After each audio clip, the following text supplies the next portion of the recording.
Good morning, friends. We're out here in the garden bright and early this morning. It's supposed to be pretty hot today, and there is something that I want to get done out here in the garden before it gets really hot. Today we're going to be working on mulching the garden. Now, mulching is such a game changer when it comes to gardening. You know, it makes such a big difference. There's so many advantages to covering your garden with mulch.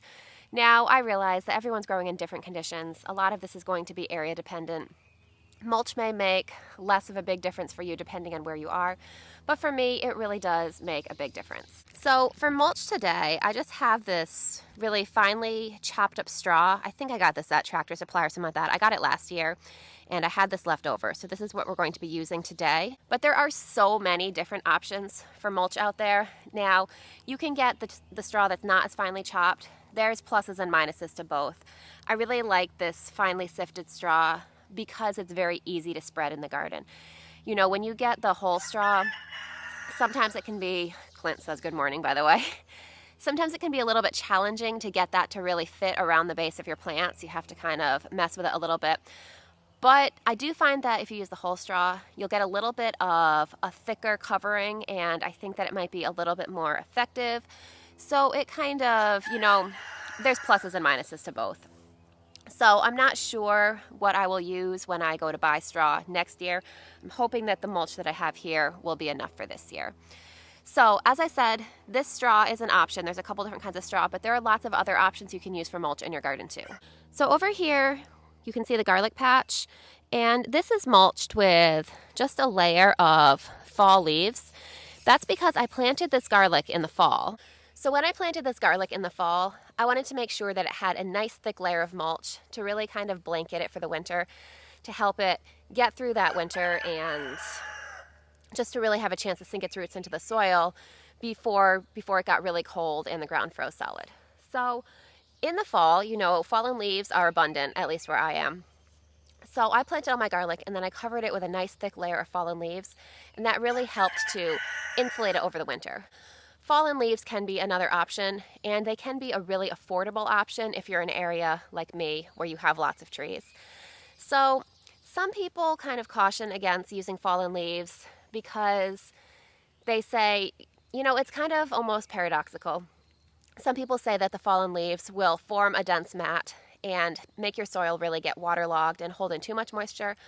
And then I've also heard the opposite, where they say because it forms a dense mat, it can make it harder for the rain to penetrate into the soil. And I think that might be area dependent, really. I think that might be why I'm kind of hearing conflicting stories on that. It might depend on the type of rainfall you get, the type of winter, or just overall weather that you have. But, you know, for my garlic, at least every year, I do use fallen leaves as a mulch, and I have had great success with that. So I'm going to continue to do that, at least for my garlic. And, you know, really, I think that that would work for many other plants as well. So that's definitely a great affordable option. Some people will also choose to mulch with just compost. Now, I always do cover my garden beds with a nice layer of compost, but I like to add another mulch on top of them because I think that helps the compost to really break down and incorporate into the soil more. Now, another option that you could consider is wood chips. These wood chips I got last year from a local tree company that was doing work on my road. I mentioned that they could drop wood chips off at my house. I'm trying to dig underneath and see some that are more broken down in the middle. If you're going to use wood chips, it is important to let them break down partly before putting them in your garden, because what will happen is if you put them in your garden when they're fresh, your soil is going to try to break it down, and that can tie up nutrients in your soil that it needs for the breaking down process, therefore starving your plants. So it is important to let the wood chips break down. What I am planning to do, these wood chips have been here for, this summer will have been a year that they've been sitting here. In the meantime, I've used them for things like mulching pathways and stuff like that. What I'm planning to do this fall, once my garden is basically done for the year, I'm going to experiment with mulching at least some of my garden beds with these partly broken down wood chips and letting them sit in the garden over the fall and over the winter. And then in the spring, we'll kind of take inventory and see how everything looks. If you have any experience mulching with wood chips in your garden, I would love to hear from you because, as I said, this is going to be something new to me. So before we really start mulching for the day, I'm going to head on over into my main garden area and I'm going to show you some other options for mulch. Now, first of all, you can see that I did already get a head start the other day on mulching some of my beds over here. This one's not quite finished. We'll get into that in a little bit. But you can see I use the same like really fine straw in these beds here. And I think that so far, I'm really happy with it. Then you can see over there, my cherry tomato bed is done too. I still have more to do, but we've gotten a good head start. I do want to show you in the broccoli bed behind me, one of my favorite options for mulch.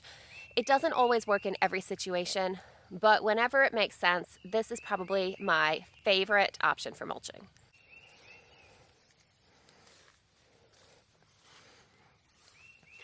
So you can see my broccoli plants here, they're getting pretty large, but there's still space between them. So I took advantage of this space to direct sow some, this is arugula that's bolted, but here I've direct sown some lettuce, and then over here you can see that there's more lettuce sprinkled throughout my broccoli. So planting really densely like that, and especially planting smaller plants in the spaces between larger ones, is what's called a living mulch. And that is a great option because it gives you a double harvest. You know, I've got this broccoli here, but there's space between the broccoli, especially when it was smaller. And by filling it in with lettuce here, I'm taking advantage of all the space between the broccoli. And this lettuce here really performs a lot of the same benefits that what you think of as a traditional mulch would perform. One thing I do want to say about my broccoli and lettuce combination this year. Last year I sowed my lettuce more thickly between the broccoli, and I think that was better. You can see I still have some bare areas of soil in this bed this year, and I would prefer not to have done that. So I think next year when I do this, I am going to make a point to basically cover every uncovered space with lettuce seeds and have a true thick carpet of mulch. So that's what I'm going to do next year. But even what I have here, this is still definitely good, and it's definitely performing a lot of the benefits of mulch, which we will talk about in just a minute. So over here in this bed, I have a variety of plants growing. You can see along the trellis, I have a row of tomato plants. Those are going to be staked upright, leaving a lot of this space in the front free. So along the ground here, I've got a couple pumpkin plants, one here, and then a little baby pumpkin plant here. I did sow another pumpkin seed or two in the middle, and in between, something has been munching on my zinnias. But I've got some flowers, some nasturtiums, and you can see some onions along the edge. So this is quite the eclectic vegetable bed we have going on here. But what's going to happen is that these tomatoes are mostly going to grow upright. So they will take up a lot of vertical space. They won't take up a lot of ground space. The pumpkins, on the other hand, will sprawl and eventually cover the ground. But it's going to take them a while to get to this point. You can see they're still young. And while I can't plant a lot here, because I know the pumpkins are eventually going to take up a lot of space, I don't want to leave the ground bare either, and that's where mulch comes in. So there are quite a few reasons why I don't want to leave this ground bare. I mean, probably the most obvious one is weed pressure. You know, weeds could still sprout in this. It's not 100% fail-proof, but this is going to make it a lot more challenging for weeds to sprout, and it's also going to make the weeds that do sprout easier to pull out for the most part.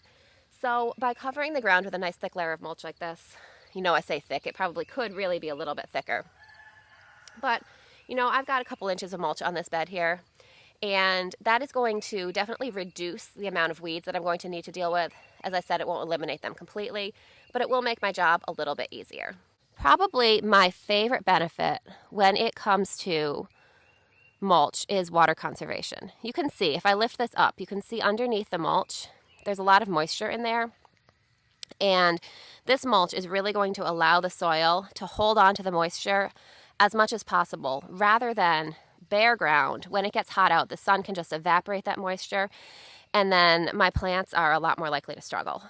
So conserving soil moisture is probably my favorite benefit of mulch, partly just because, you know, it's that whole work smarter, not harder.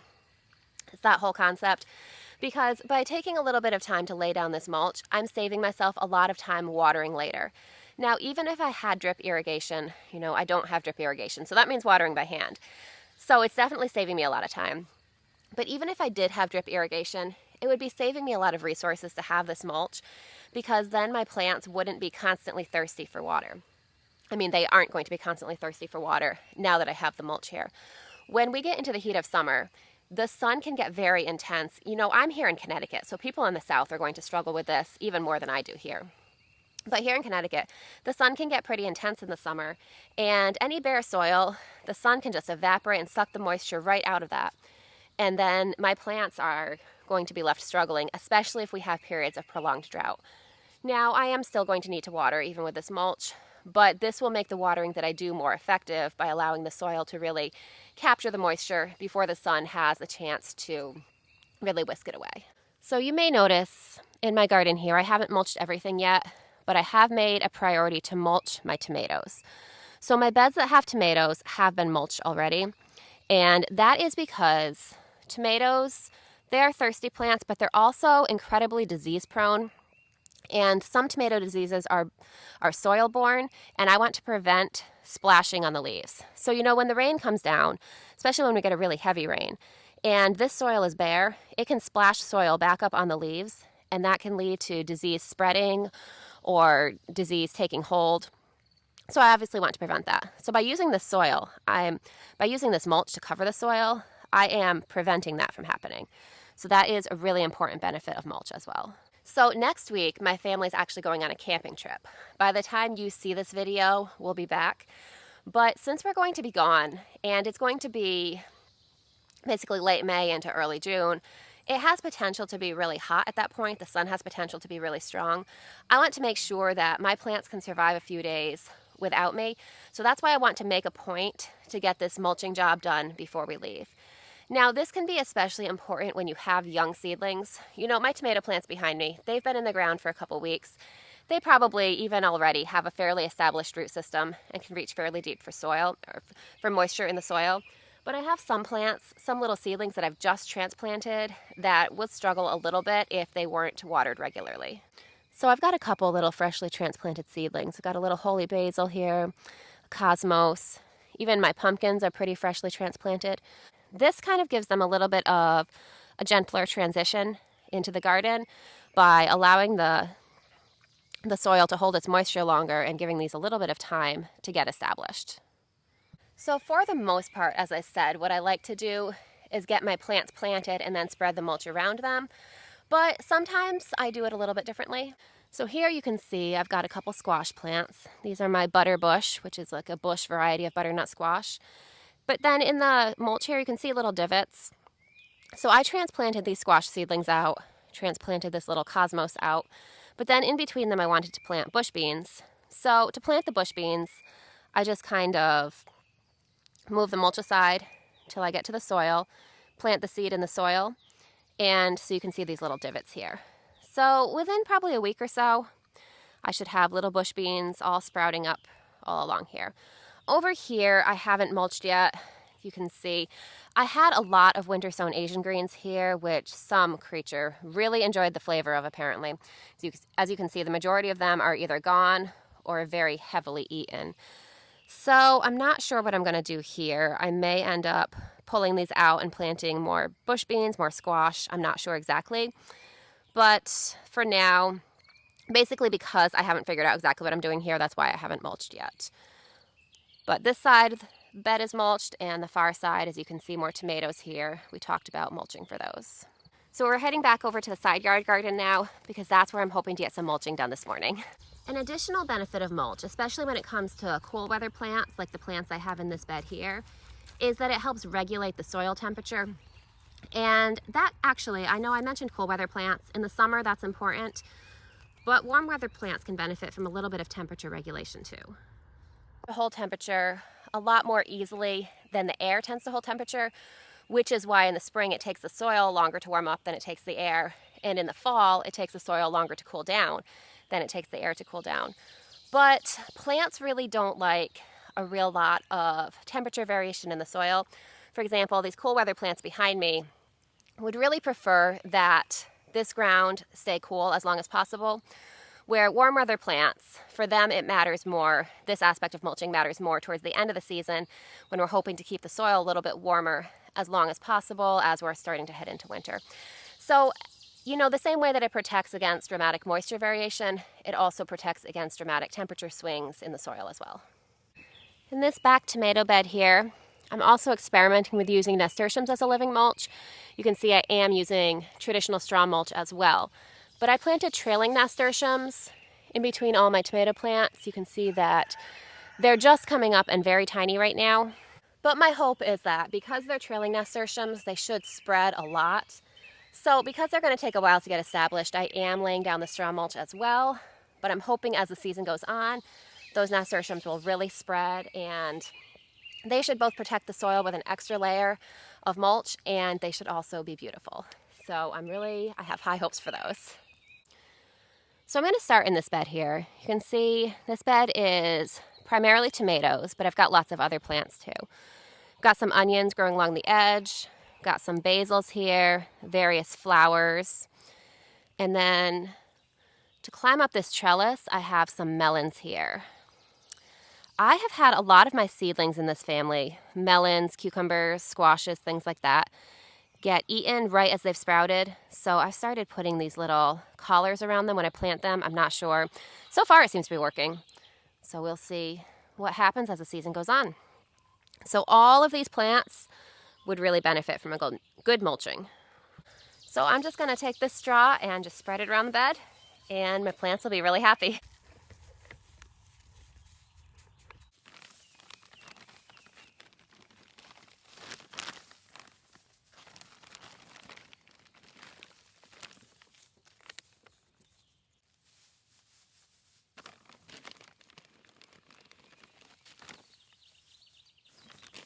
We'll say one downside of this type of straw is that it tends to be really messy, especially when you're not really a neat and tidy person anyway, which I admit I am not.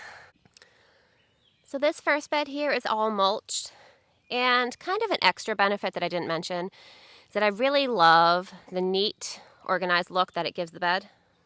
So this coating of mulch here is really going to help all these plants grow really well. One other benefit that I didn't even really mention is that a layer of mulch like this basically allows the earthworms to really do their work and just to really aerate the soil, and allows the beneficial microbes just to really flourish in the soil. It just provides a nice, safe, protected place for them.